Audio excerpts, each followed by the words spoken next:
Okay, let me ask you something. What if the biggest population in your company wasn't actually human? And no, that's not some sci-fi movie plot. It's the reality happening right now inside pretty much every company's digital infrastructure. So today, we're going to dive into this massive, kind of invisible explosion of non-human identities and figure out how we can possibly govern them before they spiral completely out of control. So here's the game plan. First, we're going to get a handle on just how big this new machine majority really is. Then, we'll shift from the what to the how.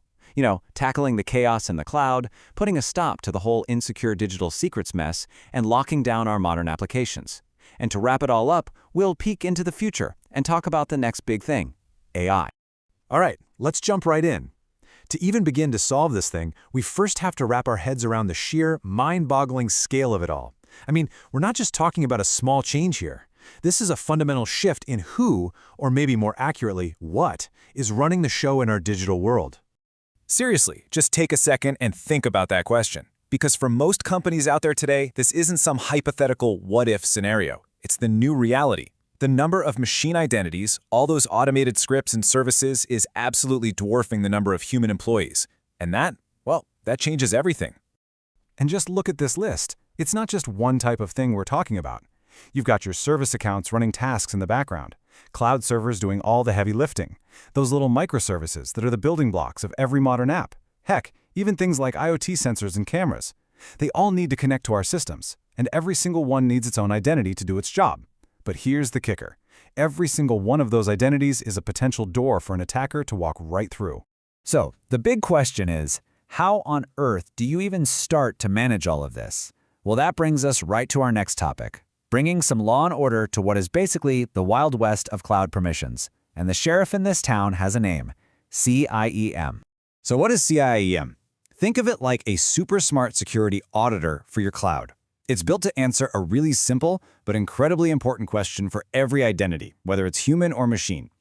Okay, what permissions do you have? What permissions do you actually use? And then, most importantly, how do we shrink that gap down to almost zero? And it's not a one-and-done kind of thing. It's a continuous cycle. It all starts with discovery. I mean, you can't protect what you don't even know exists, right? Then it moves into analysis, where it sifts through everything to find the biggest risks, like an account that has way too much power. Then comes the magic step, right-sizing. This is where it tells you exactly how to trim those permissions down to the bare minimum needed. After that, it's all about monitoring for anything weird and helping you remediate or, fix problems as soon as they pop up. Okay, now look at this. This isn't just theory. This is a real-world example of what these tools find, and it is absolutely staggering. You have a service account with 142 permissions, but it only ever uses 4 of them. That means there are 138 permissions just sitting there, completely unnecessary. That's like leaving 138 doors unlocked for no reason. CIEM is the tool that finds that needle in the haystack and says, hey, you need to lock these doors right now. That's what we mean by the power of visibility.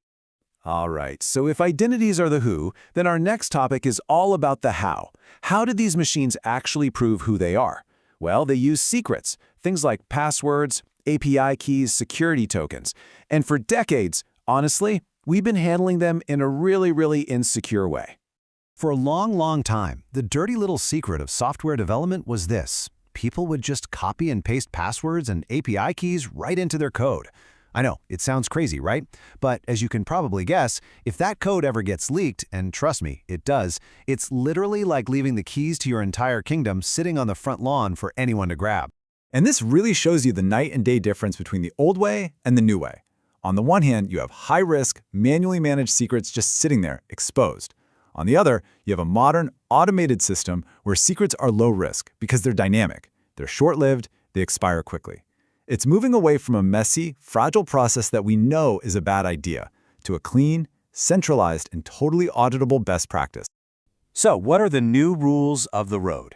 Well, here are the big ones. Rule number 1, and this is non-negotiable. Never, ever commit a secret into your code repository. Just don't. After that, you've got to rotate them automatically all the time. You need to be able to audit every single time a secret gets used. And, super important, make sure the keys for your test environment can't possibly touch your real, live production data. Okay, so we've got a handle on our cloud permissions, and we're managing our secrets the right way. Now let's talk about the glue that holds all modern software together: APIs. Seriously, every time two applications talk to each other, that's an API call, and every single one of those calls needs a rock-solid sense of identity. So how does this actually work in a secure way? Well, think of it like this. First, two services have a very secure handshake. It's called MTLS, where they both prove to each other, yep, I am who I say I am. Once that trust is established, one service presents something called a JWT bearer token. The best way to think about this is like a digital ID badge that's cryptographically signed, so it's impossible to fake.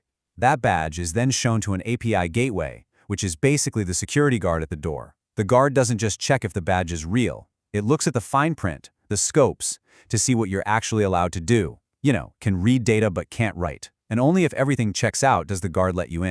All right, let's shift gears and look ahead a bit. We're just getting a handle on managing scripts and applications. But what happens when the non-human identity we're dealing with isn't just following a pre-written script? What happens when it's an autonomous AI agent, making its own decisions? This is the next frontier, and these are the massive questions we have to answer, and we need to answer them fast.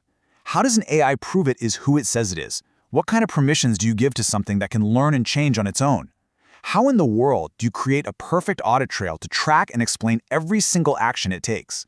And maybe the most important question of all, what are the guardrails? What are the safety switches we need to build to make sure a human is always in the loop?